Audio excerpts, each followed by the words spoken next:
Hey everyone, welcome back to the channel. I'm Steve, the Frugal Father here. I hope you guys have had a great week. I hope that you have saved money, made money, worked on that budget, and filled your food pantry or any other preps that you're doing this week. I strongly am encouraging that, not only because of the current environment that we're in with inflation, high unemployment, companies closing, you name it, it's out there. I want people to be prepared and not scared. I want them to, maybe do a 5 can a week challenge or buy 2 extra personal hygiene products a week or whatever you can do. I want you guys to be doing it, okay? All right, let's get into today's video. So, 11 ways to stick to your budget. I got a sheet right down here, so I want to make sure I hit all of the 11 topics. So the first one is sleep on big purchases. We've all heard that before, but I'm going to tell you how we do it. So we knew that we need a new hot water heater. Okay, that's a big purchase, right? It's not like we're just grabbing an extra thing of milk or whatever from the grocery store. So that's a big purchase. So we need to sleep on it. We need to say, okay, how much are we willing to spend?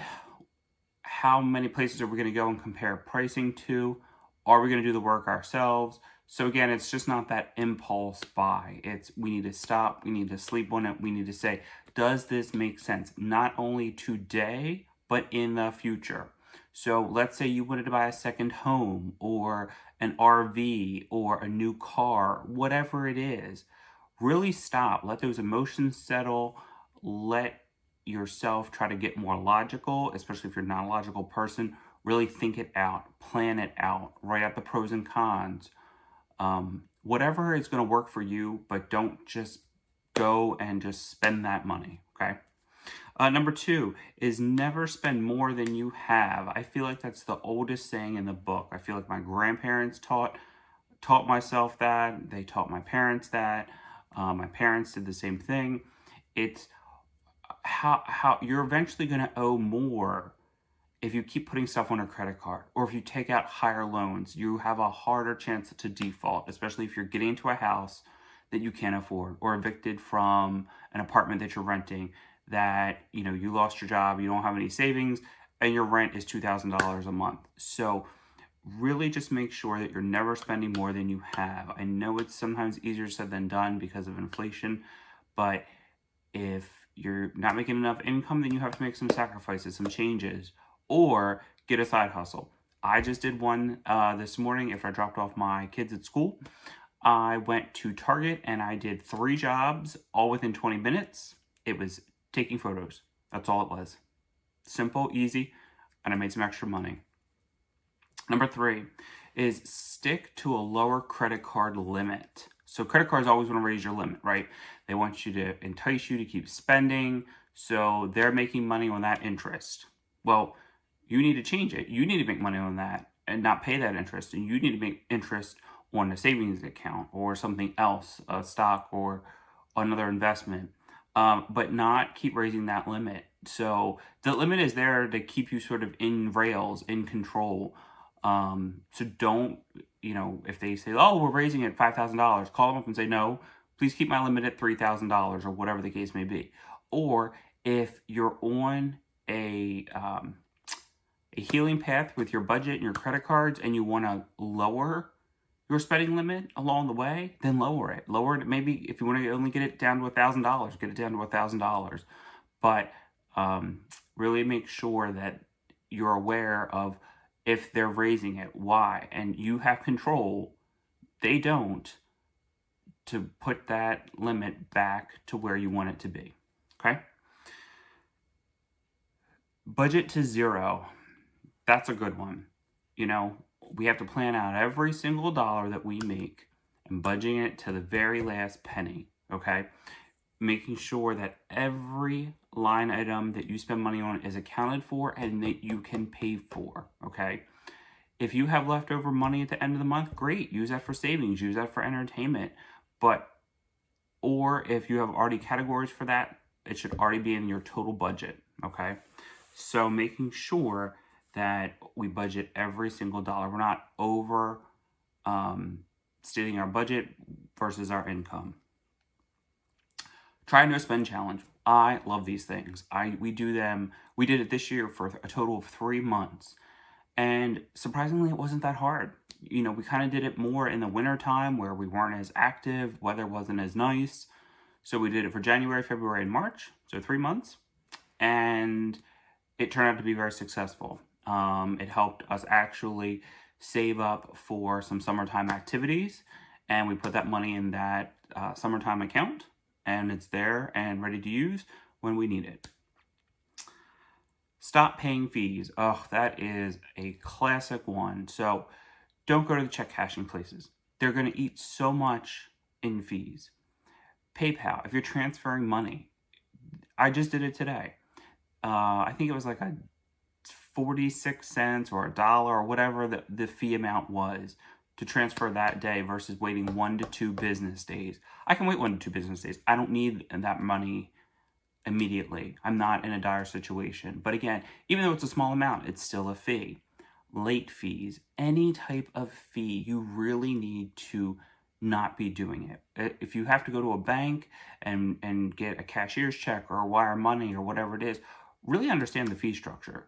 Are there alternate ways that you can avoid the fees or reduce the fees?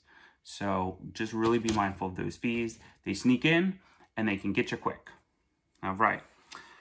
Next is meal plan. We've all heard about meal planning. Every one of us. It's so easy to go to a drive-thru, to go to Starbucks, to go to Chick-fil-A, to go to wherever you want to go for your meals. But planning ahead, and they don't have to be elaborate meals. They can literally just be, you can throw some chicken drumsticks in a crock pot, season them, and make a side. And that could be your dinner. It's very simple. It's cost effective, and you're not running through the drive-thru.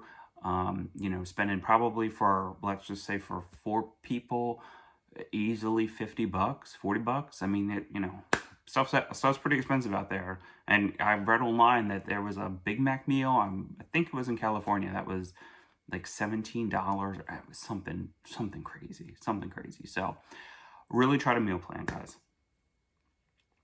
Number 8, shop at a discount grocery store. You know, a lot of us can be loyalty brand consumers, right? Where we go to grocery shop. I only shop at Aldi. I only shop at Safeway. I only shop at ShopRite or whatever your store is. You may be getting priced out, and it's not the store's fault. It's inflation's fault. So look at other stores that may be able to save you money, and you might be surprised at you might actually like the products that store carries. Maybe you have to shop at both stores these days. So really look around. You may have to drive an extra 10 minutes to get to the store, but you might end up saving $20. So really check out those discount grocery stores. You know, some people can sell stuff too at, you know, like flea markets or whatever the case may be. So check all those different places out to try to find ways to save at that grocery store. Number 9 is pay yourself first. Again, we've all heard that saying before, but it really rings true. If you want to stick to your budget and you want to save money, you have to pay yourself first. Again, I always say start at the smallest amount you can to build that momentum and that confidence. Whether it's $5, stick to the $5. See how it goes, then slowly increase it, okay? Number 10, compare brands. We do this all the time. If we are going out to look for pots and pans, let's say, we're going to check different stores, okay? We're going to check Target, Walmart, Amazon, wherever, right? But we're going to compare 3 of the same brands, making sure that you're comparing apples to apples, okay? We always do things in 3s. So whether we're getting quotes or shopping or whatever it is, we try to do 3 and compare. Sometimes, for instance, you know, you may get the same type of shoe, but it's a different brand, and you actually end up really liking that, but you're also saving maybe $50 with buying it. So make sure you're out there comparing those brands. And last but not least, number 11 is Connect your spending to your work. I love this one. This one's my favorite, and I really should have started this at number 1. But how much are, think about that purchase. So let's say if I have to buy a hot water heater, how many meetings, how many emails, how many of whatever are you doing at work, interacting with customers, processing payments, whatever it is? How much of that do you have to do or be annoyed with or suffer with to get to that value of that product, right? So again, for basic things around the house, we have to get them. We have to, try to maintain our home, keep hot water running, HVAC, whatever it is. But if it's something that is a non-essential item, really think, like, how hard did I have to work to get that?